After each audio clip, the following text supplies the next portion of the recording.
Shalom Mishpacha, Layla Tob.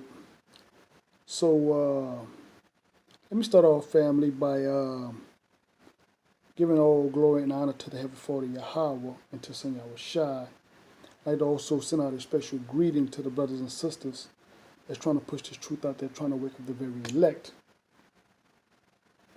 All right, family. The name of this video is going to be Slavery by Usury, There Is No Money. Slavery by Usury, Part 2, There Is No Money. For you guys who have watched Part 1 and also watched the video dealing with Mr.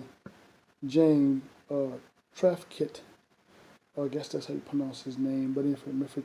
Trafficant, hopefully you guys are getting some overstanding, some understanding, and some understanding of what's going on, or what has been going on for years. But anyway, family, what we're going to do is I'm going to go into part 2 of this lesson, and hopefully you guys can receive it and again get some more edification and some more clarity. So let me start off, family, by reading something.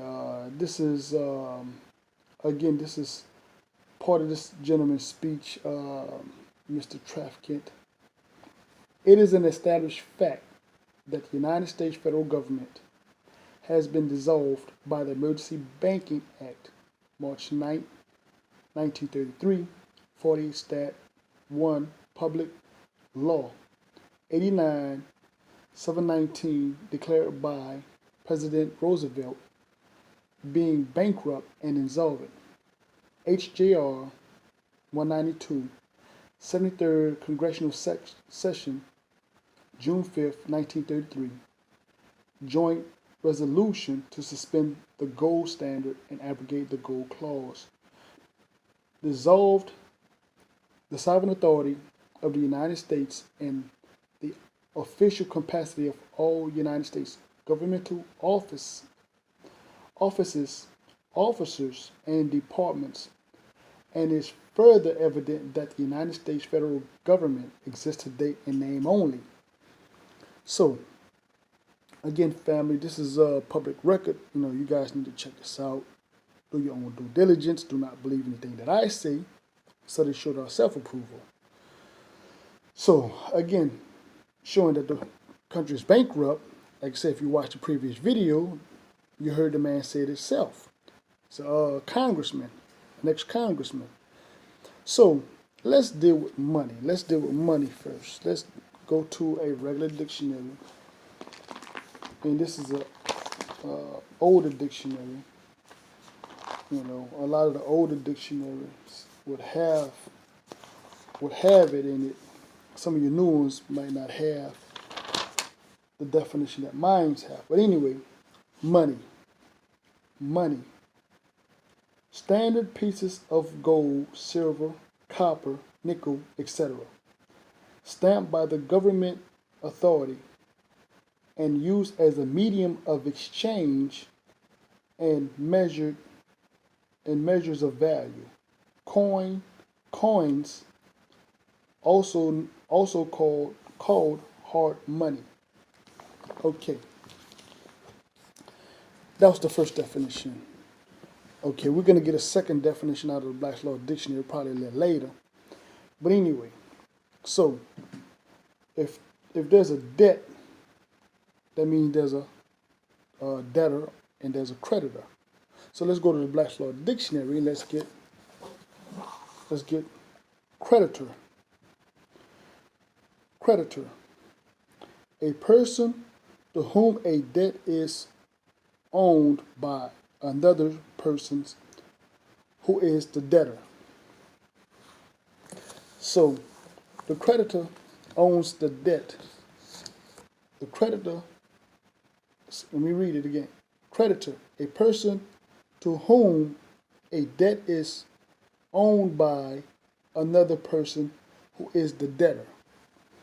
So if they're the debtor, then we are the creditors. So again, just giving you guys some overstanding some understanding and some understanding, those that can receive it. Okay, so let's get the first scripture. Go to Jeremiah 22 and 13. Jeremiah 22 and 13. Woe unto him that build his house by unrighteousness, and his chambers by wrong, that uses his neighbor's service without wage, and giveth him not for his work. So that's what's happening.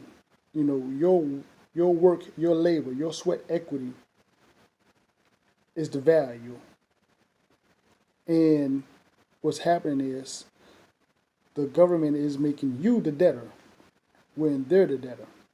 Matter of fact, let's get that. Let's get debtor. Let's go to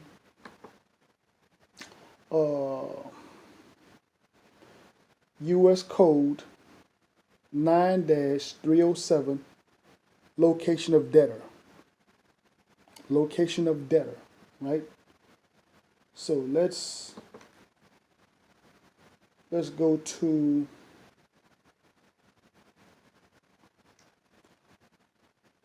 subsection H. Subsection H. Location of the United States. The United States is located in the District of Columbia. So it's telling you who the debtor is. The debtor is the government, and it's located in the District of Columbia. Okay, again, like I say, look this up for yourself. You know, and see what the records say, not what I say. All right, family. So let's go to our second scripture. Let's go to Deuteronomy 24 and 15. Let's go to Deuteronomy 24 and 15.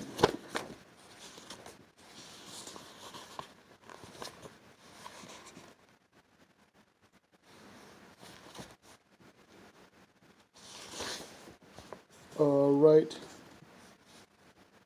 Let's start off at verse 14. Thou shalt not oppress an hired servant that is poor and needy, whether he be of thy brethren or of the stranger that are in the land within thy gates.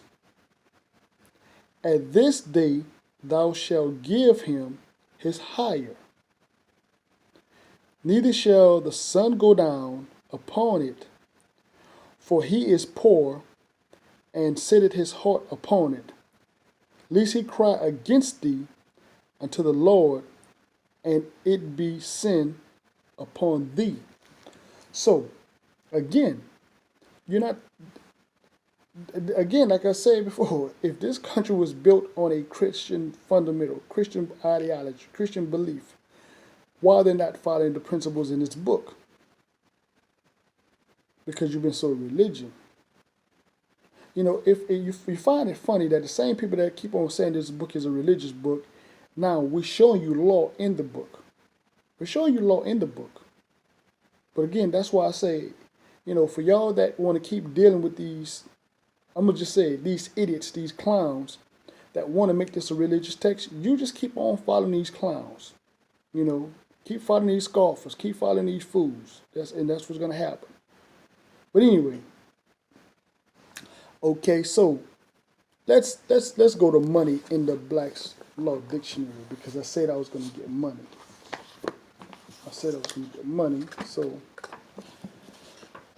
let's go to the Black's Law Dictionary and get it.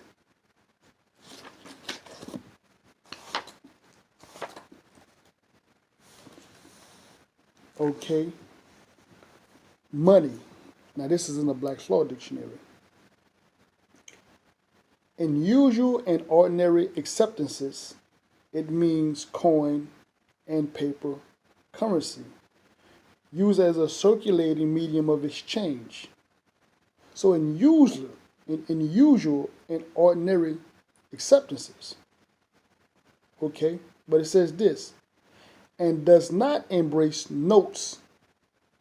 So when you look at that dollar bill in your wallet, it's going to say note for public and private use.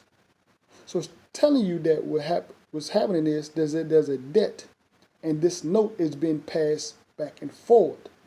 So this note is an IOU, right? And does not embrace notes, bonds,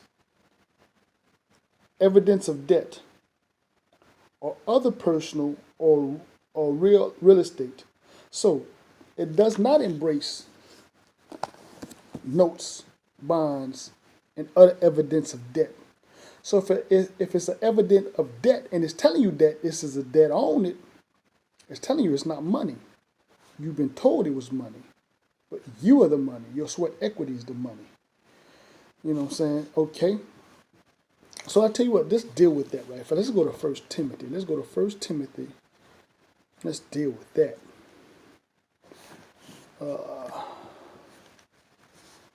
1 Timothy 5:18.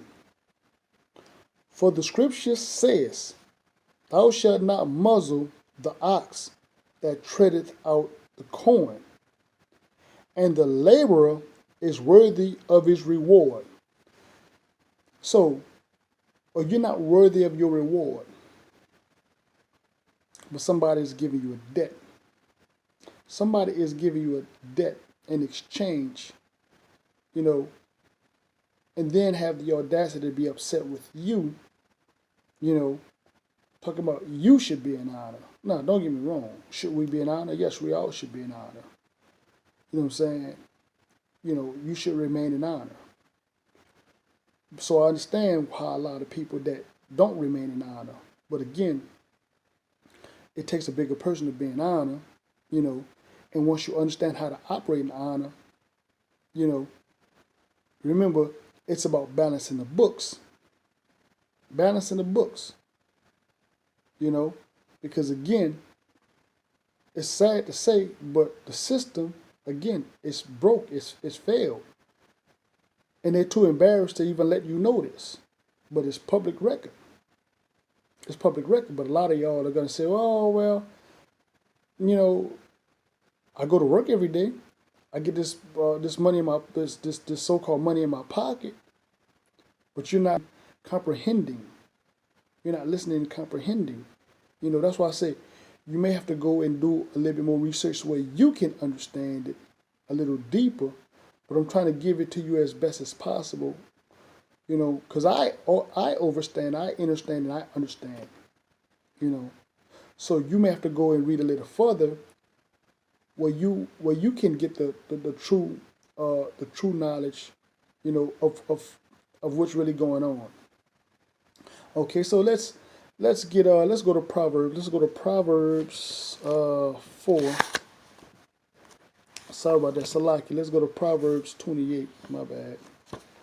Let's go to Proverbs 28.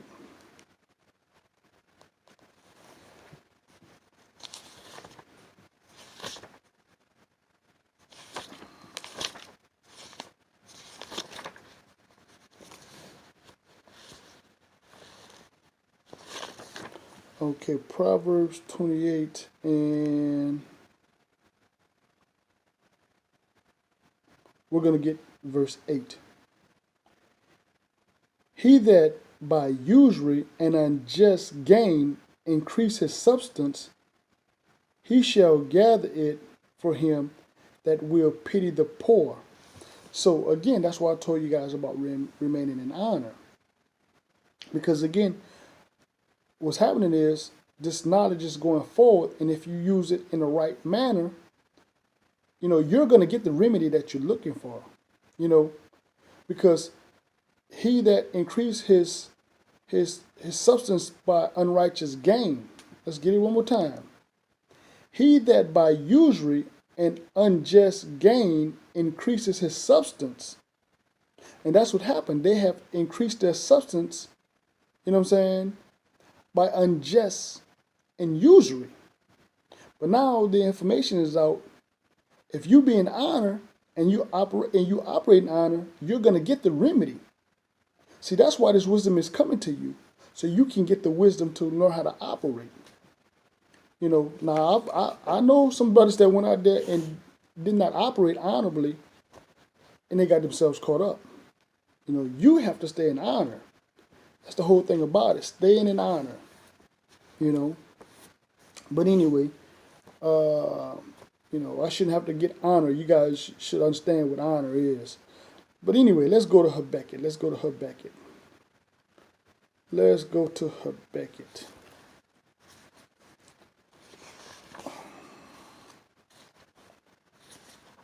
And we're going to get Habakkuk 2. I'm going to start off 2 and 12. Woe to him that built his town with blood and established his city by iniquity. Now again, how was this place built? It was built of blood, rape, and murder, and theft. That's how it was built. And that's why it's going to crumble, because it was built by iniquity. It was built under iniquities. Okay? Behold, is it not of the Lord of hosts that the people shall labor in their very fire? So the very iniquity that you labor in, that's how you got this place. You know, you're gonna labor in that fire. You're gonna labor in that same vanity that you did is gonna come back to you. Let's read further. And the people shall weary themselves for their very vanity.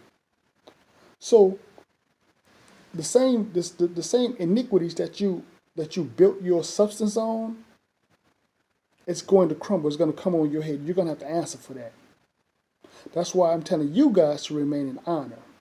Remember, slavery by usury, but there is no money. You know. So once you start understanding this here, and maybe I might do another lesson and go into more details and further explain to you guys that's really looking for this tip, so you can remain in honor and know how to operate.